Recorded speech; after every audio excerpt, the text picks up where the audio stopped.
श्री वाल्मीकि रामायण। जय राम जी की।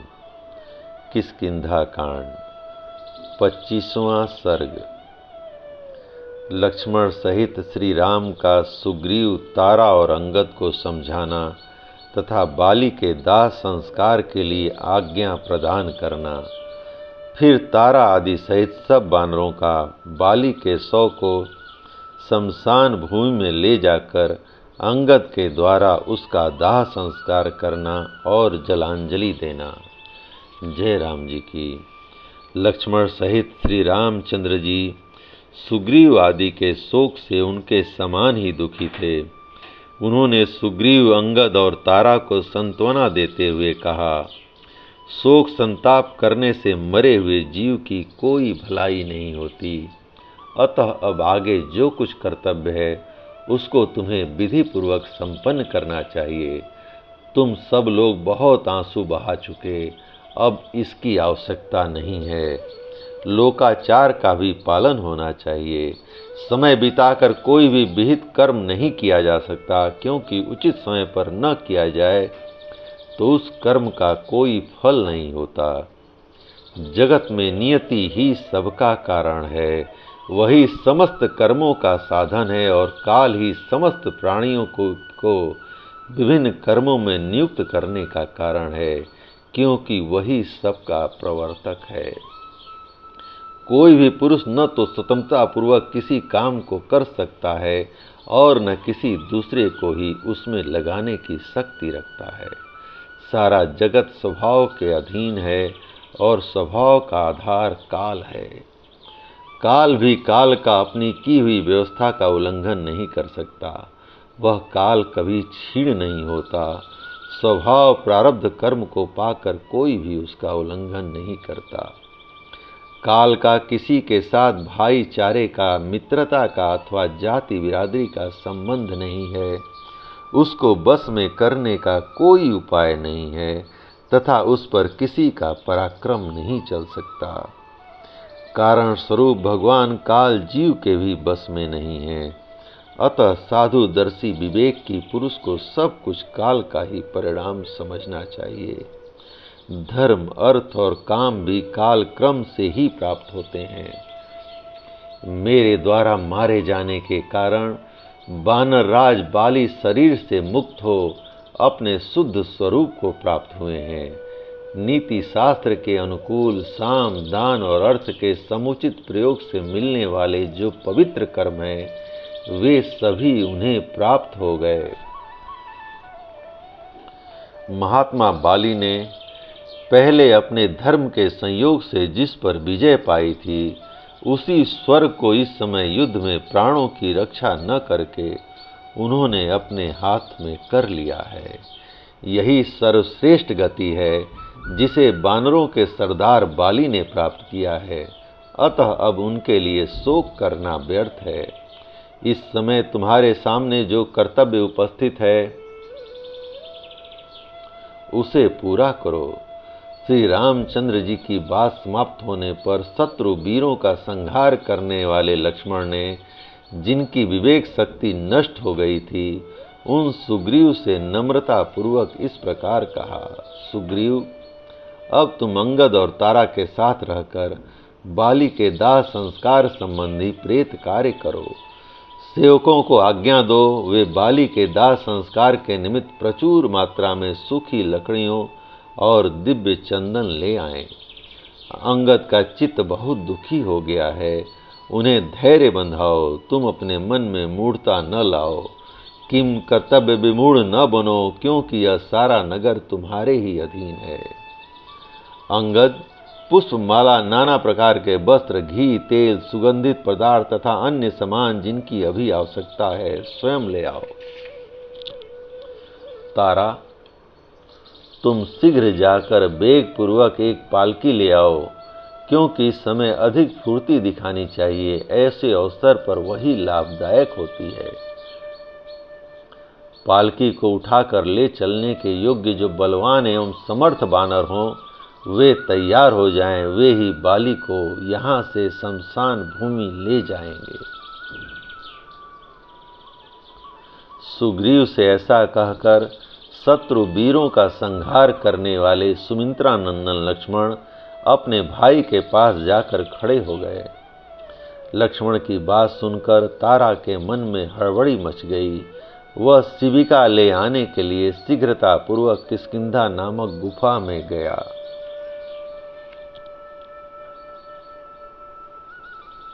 वहां से शिविका ढोने के योग्य सूरवीर बानरों द्वारा कंधों पर उठाई हुई उस शिविका को साथ लेकर तार फिर तुरंत ही लौट आया। वह दिव्य पालकी रथ के समान बनी हुई थी। उसके बीच में राजा के बैठने योग्य उत्तम आसन था। उसमें शिल्पियों द्वारा कृत्रिम पक्षी और वृक्ष बनाए गए थे, जो उस पालकी को विचित्र शोभा से संपन्न बना रहे थे। वह शिविका चित्र के रूप में बने हुए पैदल सिपाहियों से भरी प्रतीत होती थी। उसकी निर्माण कला सब ओर से बड़ी सुंदर दिखाई देती थी। देखने में वह सिद्धों के विमान सी प्रतीत होती थी। उसमें कई खिड़कियां बनी थीं, जिनमें जालियां लगी हुई थीं। कारीगरों ने उस पालकी को बहुत सुंदर बनाने का प्रयत्न किया था। उसका एक एक भाग बड़ा सुघड़ बनाया गया था। आकार में वह बहुत बड़ी थी। उसमें लकड़ियों के क्रीड़ा पर्वत बने हुए थे। वह मनोहर शिल्प कर्म से सुशोभित थी। सुंदर आभूषण और हारों से उसको सजाया गया था। विचित्र फूलों से उसकी शोभा बढ़ाई गई थी। शिल्पियों द्वारा निर्मित गुफा और वन से वह संयुक्त थी तथा लाल चंदन द्वारा उसे विभूषित किया गया था। नाना प्रकार के पुष्प समूहों द्वारा वह सब ओर से आच्छादित थी तथा प्रातः काल के सूर्य की भांति अरुण कांति वाली दीप्तिमती पद्ममालाओं से अलंकृत थी। ऐसी पालकी का अवलोकन करके श्री रामचंद्र जी ने लक्ष्मण की ओर देखते हुए कहा, अब बाली को शीघ्र ही यहाँ से शमशान भूमि ले जाया जाए और उनका प्रेत कार्य किया जाए। तब अंगद के साथ करुण क्रंदन करते हुए सुग्रीव ने बाली के शव को उठाकर उस शिविका में रखा। मृत बाली को शिविका में चढ़ाकर उन्हें नाना प्रकार के अलंकारों, फूलों के गजरों और भांति भांति के वस्त्रों से विभूषित किया गया। तदंतर वानरों के स्वामी राजा सुग्रीव ने आज्ञा दी कि मेरे बड़े भाई का और्ध्व दैहिक संस्कार शास्त्र अनुकूल विधि से संपन्न किया जाए। आगे आगे बहुत से बानर नाना प्रकार के बहुसंख्यक रत्न लुटाते हुए चले। उनके पीछे शिविका चली। इस भूतल पर राजाओं के और दैहिक संस्कार उनकी बढ़ी हुई समृद्धि के अनुसार जैसे धूमधाम से होते देखे जाते थे, उसी प्रकार अधिक धन लगाकर सब बानर अपने स्वामी महाराज बाली का अंत्येष्टि संस्कार करें। तब तार आदि बानरों ने बाली के और्ध्वदेहिक संस्कार का शीघ्र वैसा ही आयोजन किया जिनके बांधव बाली मारे गए थे। वे सब के सब बानर अंगद को हृदय से लगाकर शीघ्रतापूर्वक वहां से रोते हुए शव के साथ चले। उनके पीछे बाली के अधीन रहने वाली सभी बानर पत्नियां समीप आकर हा वीर कहती हुई अपने प्रियतमा को पुकार पुकार कर बारंबार चिल्लाने लगी। जिनके जीवन धन का वध किया गया था, वे तारा आदि सब बानरियां करुण स्वर से विलाप करती हुई अपने स्वामी के पीछे पीछे चलने लगीं। वन के भीतर रोती हुई उस बानर बंधुओं के रोदन शब्द से गूंजते हुए वन और पर्वत भी सब ओर से रोते हुए से प्रतीत होते थे।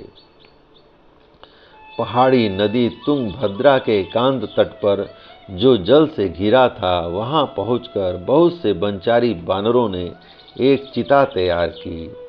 तदंतर पालकी ढोने वाले श्रेष्ठ बानरों ने उसे अपने कंधों से उतारा और वे सब शोकमग्न हो एकांत स्थान पर जा बैठे। तत्पश्चात तारा ने शिविका में सुलाए हुए अपने पति के शव को देखकर उनके मस्तक को अपनी गोद में ले लिया और अत्यंत दुखी हो विलाप करने लगी। हा बानरों के महाराज, हा मेरे दयालु प्राणनाथ, हा परम पूजनी महाबाहु वीर, हा मेरे प्रियतम, एक बार मेरी ओर देखो तो सही। इस शोक पीड़ित दासी की ओर तुम दृष्टिपात क्यों नहीं करते हो?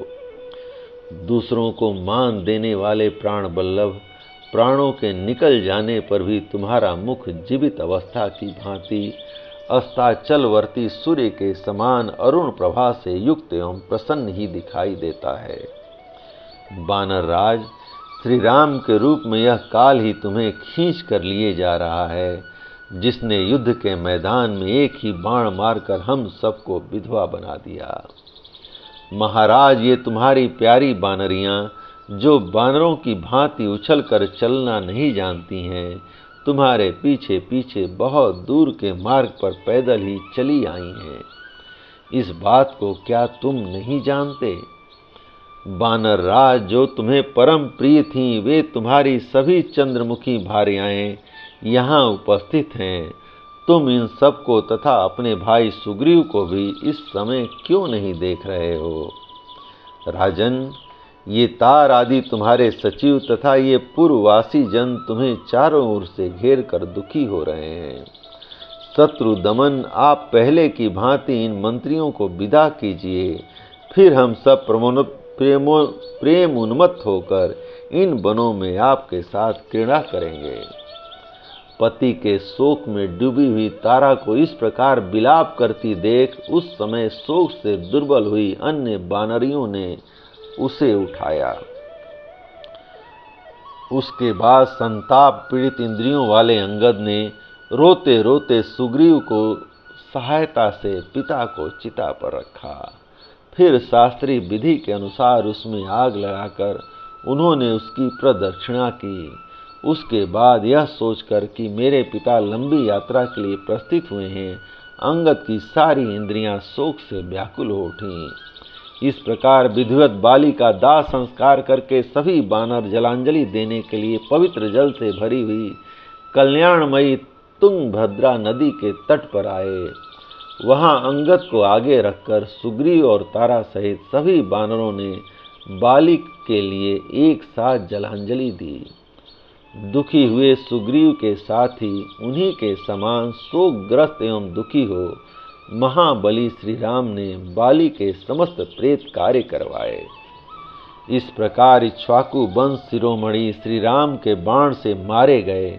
श्रेष्ठ पराक्रमी और प्रज्वलित अग्नि के समान तेजस्वी सुविख्यात बाली का दाह संस्कार करके सुग्रीव उस समय लक्ष्मण सहित श्री राम के पास आए।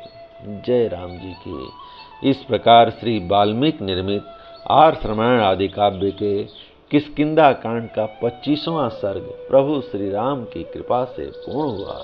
जय राम जी की।